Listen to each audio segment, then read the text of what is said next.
This video is created strictly for entertainment purposes only. The story, characters, incidents and locations shown in this video are purely fictional. गांव का नाम था मंगलेपुर। एक ऐसा गांव जहां सूरज ढलते ही सन्नाटा बोलने लगता था। रात होते ही वही रास्ते मरे हुए से लगते थे। उसी गांव में रहती थी सबिता, सीधी साधी लड़की, पढ़ाई में तेज और अपने माँ बाप की इकलौती उम्मीद। हर रोज शाम को वो पास के दूसरे गांव ट्यूशन पढ़ने जाया करती थी।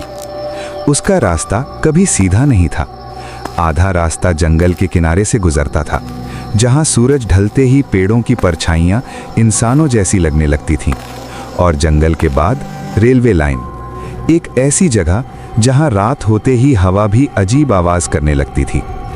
गांव के बुजुर्ग कहते थे, शाम के बाद इस रास्ते से मत जाया करो, ये रास्ता कुछ ठीक नहीं है। पर सबिता के लिए ये सब सिर्फ बातें थीं। उस शाम भी वो ट्यूशन के लिए निकली। सूरज डूब रहा था, आसमान लाल हो चुका था और जंगल के अंदर से अजीब सी खामोशी आ रही थी। ट्यूशन में थोड़ी देर हो गई। जब सबिता वापस निकली तब अंधेरा पूरी तरह फैल चुका था। जैसे ही वो जंगल वाले रास्ते पर पहुंची, उसे महसूस हुआ कोई है जो उसके पीछे चल रहा है। उसने कदम रोके, पीछे देखा, कोई नहीं। उसने खुद से कहा, वहम है, कुछ नहीं। लेकिन जैसे जैसे वो रेलवे लाइन के पास पहुंची, हवा अचानक ठंडी हो गई। चारों तरफ सन्नाटा, न कीड़े न पत्तों की आवाज, बस उसके कदमों की आवाज।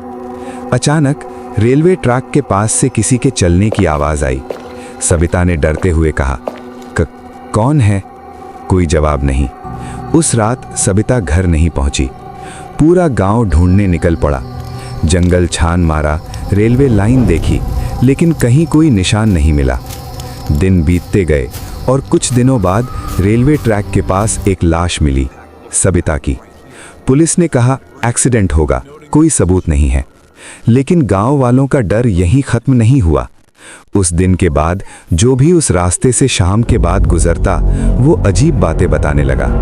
किसी ने कहा रात में रेलवे लाइन के पास एक लड़की खड़ी दिखती है। किसी ने कहा कोई आवाज लगाता है, नाम लेकर बुलाता है, और जो मुड़कर देख लेता है वो फिर पहले जैसा नहीं रहता।